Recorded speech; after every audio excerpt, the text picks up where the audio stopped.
I didn't expect my Wednesday to start with a grown man pounding on my front door like the house was on fire. But there I was, 6:15 a.m., half awake, one sock on, trying to remember if I even locked the door the night before, and when I opened it, there was my neighbor, not the friendly wave from across the driveway type, more like the guy who trims his hedges at exactly the same angle every Saturday. Except now he looked like he hadn't slept in days, breathing hard, eyes wide, and the first thing out of his mouth wasn't "good morning," wasn't "hey man." It was, "Are you digging holes in my yard every night?" Now, I just stared at him, because there are questions that wake you up gently, like, "Hey, did your trash bin roll into my driveway?" And then there are questions that hit like a brick to the forehead, and that one knocked the sleep right out of me. "Digging holes," I said, still trying to process reality. "Why would I be digging holes in your yard at what? Nighttime?" He rubbed his temples like he was trying to physically squeeze the answer out of his own skull. "Because every night," he said, voice tight. "At exactly 2:12 a.m., I hear it.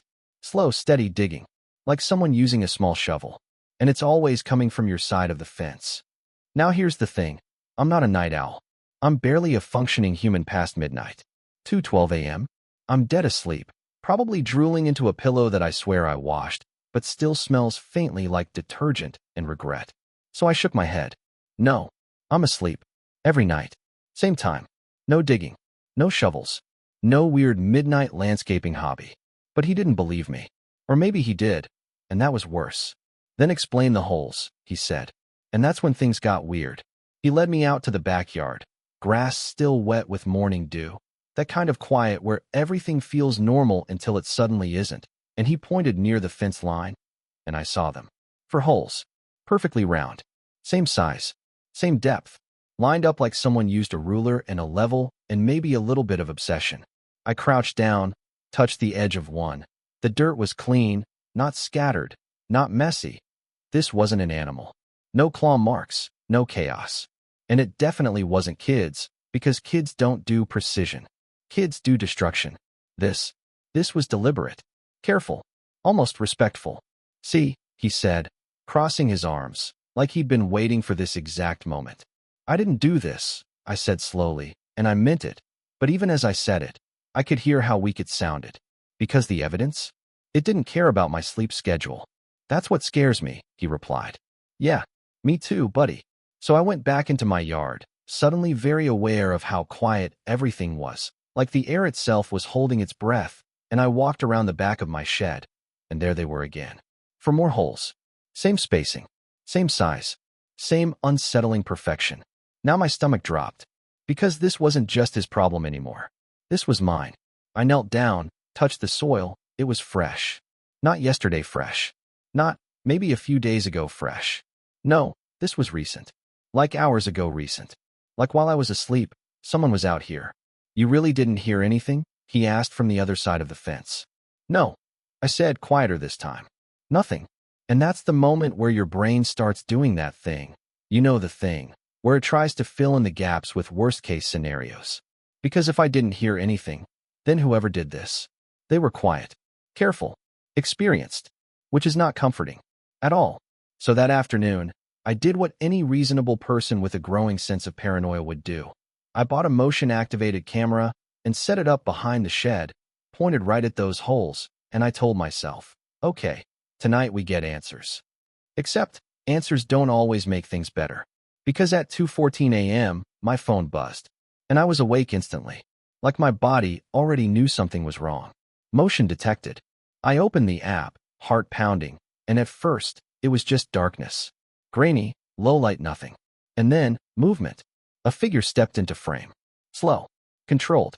Like they weren't worried about being seen, just careful about being heard. They were wearing dark clothes, hood up, gloves on, no face visible. And in their hand, a small shovel. Not big, not loud, just enough. And they knelt down exactly where the last hole had been and started digging. Slow, steady, almost gentle. They paused every few seconds, head tilting slightly, listening. For me, for any sound from the house. I didn't breathe. I swear I didn't even blink. And then, after finishing the hole, they reached into their pocket, pulled out something small, wrapped, and placed it inside. Covered it. Smoothed the dirt. Like it was never there. Now at this point, I'm not thinking prank. I'm not thinking neighbor dispute. I'm thinking, someone is putting something in my yard at 2 a.m. and going to great lengths to not be caught. And that is not normal behavior. Not even close. So the next morning, I went out there, hands shaking more than I'd like to admit, and I dug it up. Inside the hole was a small glass bottle, wrapped in cloth, sealed with wax like something out of an old movie. And inside the bottle was a rolled piece of paper. Now, I don't know what I expected. A note? A threat? Coordinates? Something dramatic. But what I got was worse, because it was just one word. Soon. And yeah, that's the kind of word that sticks with you. Because soon doesn't tell you what's coming. It just tells you something is. All right, before we jump back into the chaos, because trust me, it does get worse, I want to pause for a second and talk about what's actually going on here, because this isn't just creepy story territory anymore. This is where things cross into very real legal and psychological territory. And if you've ever lived in a suburban neighborhood, especially one with an HOA, you'll understand how fast something like this can escalate. According to standard procedure, any repeated intrusion onto private property, especially at night, especially with evidence of planning, is already enough to qualify as trespassing, and depending on intent, it can quickly move into stalking or attempted burglary, and the key word here is pattern. One random incident? Maybe a prank. Multiple nights, same time, same behavior? That's documentation gold for law enforcement. Now from a legal perspective, what really stands out isn't just the digging, it's the placement of objects. Leaving items on someone's property, especially hidden ones, can be interpreted as signaling or premeditation, which prosecutors love because it shows intent. And if you tie that to surveillance, like, say, knowing someone's schedule, that's when things get serious fast. But here's where it gets even more unsettling. This is a psychological trap. Whoever's doing this isn't just acting, they're conditioning. Think about it. Same time every night, same method, same precision. That repetition is designed to create anxiety, to make the target hyper-aware, paranoid, sleep-deprived. It's not just about what they're doing in the yard. It's about what they're doing in your head. And the note? Soon. That's not communication. That's control. It forces you to imagine every possible outcome, and your brain will always pick the worst one. So at this point, we're not dealing with a random weirdo with a shovel. We're dealing with someone who is planning something and wants you to know just enough to be afraid, but not enough to stop them. And yeah, that's where things shift from strange to dangerous. So after that note, soon, I did the one thing you're supposed to do, right? I called the police. Not because I thought they'd kick down doors and solve it in 5 minutes, but because at that point, I needed a record.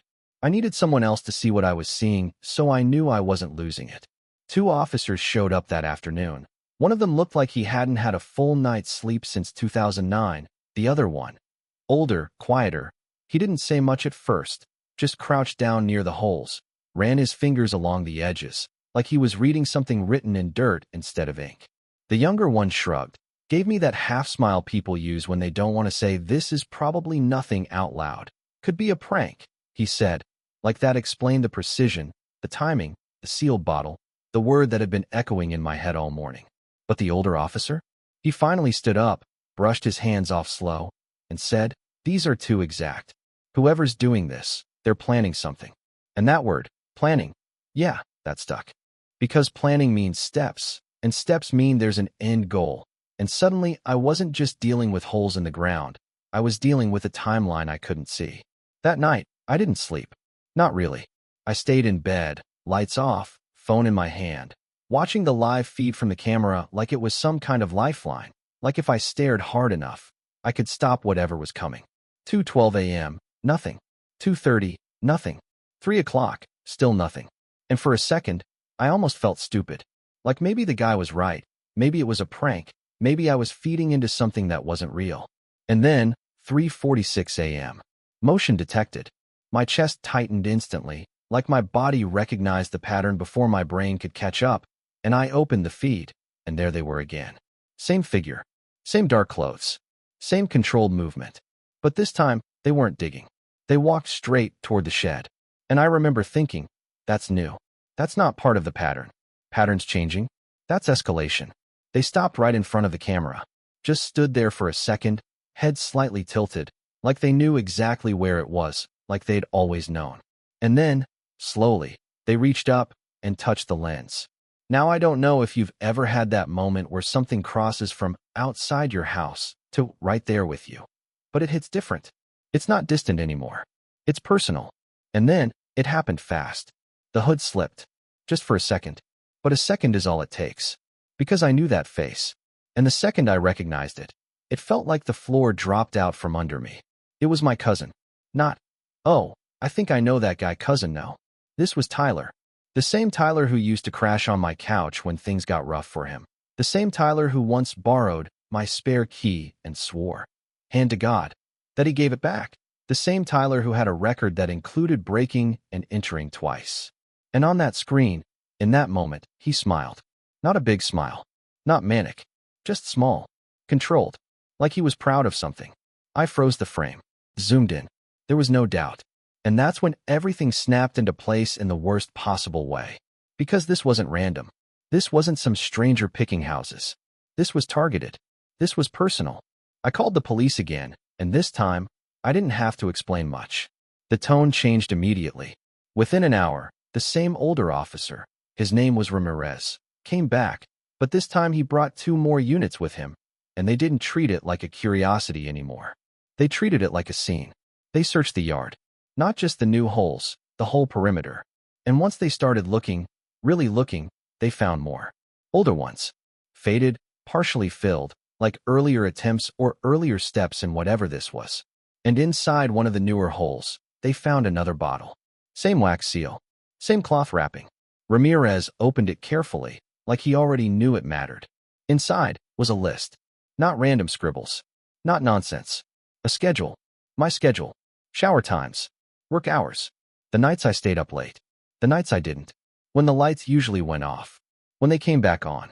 Patterns of my life that I hadn't even consciously noticed, but someone else had. And at the bottom of the page, 2 words that made my stomach drop harder than anything before it. Entry plan. Under that, Sunday, 3:50 a.m. I remember looking at Ramirez and saying, entry into what? Even though I already knew the answer, I just needed to hear him say it. Because maybe if he said it, it wouldn't feel as real. He didn't hesitate. You're home. Yeah, that's the moment it stops being a story and starts being a countdown. So we waited. Sunday came around slower than any week I can remember. Every night stretched out. Every sound felt amplified. Every shadow felt like it was watching me back. But when Sunday finally hit, we were ready. Or at least, as ready as you can be when you know someone's planning to walk into your house like they belong there. The police set up in the backyard before 3 a.m., lights off, quiet, positioned behind the fence, near the shed, tucked into the kind of darkness you don't notice unless you're looking for it. I stayed inside, upstairs, watching through the camera feed again, except this time I wasn't alone. 3:49 a.m. Nothing. 3:50 a.m. Motion. He climbed over the fence like he'd done it 100 times, smooth, practiced, not rushing, not hesitating. In one hand, a shovel. In the other, a flashlight. And in his pocket. Yeah, I already knew what was in his pocket. My old spare key. He walked straight across the yard, not checking corners, not looking around like someone worried about getting caught. No, he moved like someone who thought this was already his. And when he reached the back door, he didn't knock. He didn't test the handle. He went straight for the lock. That's when everything exploded. Officers came out of the dark like they'd been waiting their whole lives for that exact second, shouting, tackling him before he even made it up the steps. The flashlight hit the ground, rolled, casting wild shadows across the yard, and the shovel clattered against the concrete. He fought, not like someone surprised, like someone angry, like we'd interrupted something he believed he had a right to finish. And then he started yelling, my name, over and over, not scared, not confused, possessive, like I owed him something, like this whole thing was justified in his head. They dragged him out through the yard, past the holes, past the shed, past everything he'd been building piece by piece, night after night, and even as they put him in the car, he kept staring at the house. At me, that same small smile still there, like none of this had gone wrong, just delayed. He was charged with attempted burglary, stalking, trespassing, multiple counts, actually, once everything came together. And just like that, the digging stopped. The nights got quiet again, but quiet doesn't always mean safe. I changed the locks, every single one, installed more cameras, taller fence, motion lights bright enough to make midnight look like noon. All the things you're supposed to do after something like this. And still, some nights, I wake up at 2:12 a.m. No alarm, no reason, just awake. And for a second, just 1 second, I lie there, listening. Because once you know someone studied your life like that, it's hard to believe they've really stopped. So yeah, that's the story. And I wish I could wrap it up with something clean, something reassuring, like everything went back to normal. But that's not really how these things work, because once something like that happens, once you realize someone has been watching you, studying you, mapping your life down to the minute, it changes the way you see everything. Not in a dramatic, movie-style way, but in small, quiet ways that stick. Like how you double-check the locks even when you know you already did. Or how a random noise at night doesn't just fade into the background anymore. It lingers. It asks a question. And honestly, the biggest shift isn't fear. It's awareness. Because the lesson here is, most people don't think about how predictable their lives are. We run on routines, same wake-up time, same commute, same lights on, lights off. And to us, that feels like stability, comfort. But to the wrong person, that's a blueprint. And what Tyler did, it didn't start with the shovel. That's the part people miss. It started way earlier, with observation, with access, with small moments that didn't feel important at the time. Borrowing a key, being in the house, seeing how I lived. This is a psychological trap, not just for the victim, but for the person creating it. Because in their mind, they're not crossing lines, they're building justification. Every detail they collect becomes proof that they belong there, that they understand your life better than you do. And that's when boundaries stop meaning anything to them. From a legal perspective, what saved me wasn't luck, it was documentation. The camera footage, the repeated pattern, the physical evidence in the yard. All of that turned a he said, situation into something concrete, something actionable. And that's important, because without that, this could have easily been dismissed as paranoia, or a family dispute, or just weird behavior that no one takes seriously until it's too late. According to standard procedure, if you ever notice patterns like that, repetition, surveillance, unexplained objects, anything that feels off in a consistent way, you don't wait. You document. You report. You create a record before it escalates, not after. Because escalation is the key word here. Nothing about this was random. It was step by step. First the observation, then the testing, coming onto the property, seeing what he could get away with. Then the signaling, the bottles, the message, the soon. That wasn't just creepy, it was intentional. It was pressure, a way to control the narrative without saying anything directly. And then finally, the attempt, the entry plan. That's a progression. And once you recognize that pattern, you start to see how many situations in real life follow the same structure, just at different scales. So if there's one thing I'd want you to take from this, it's not be afraid of your neighbors or trust no one. Because that's not realistic, and honestly, it's not healthy. It's this, pay attention to patterns. Because people don't usually snap out of nowhere. They build, quietly, repeatedly, until one day, it looks sudden, but it never really was. And maybe the most uncomfortable part of all this is that sometimes the threat isn't a stranger. It's someone who already knows your name.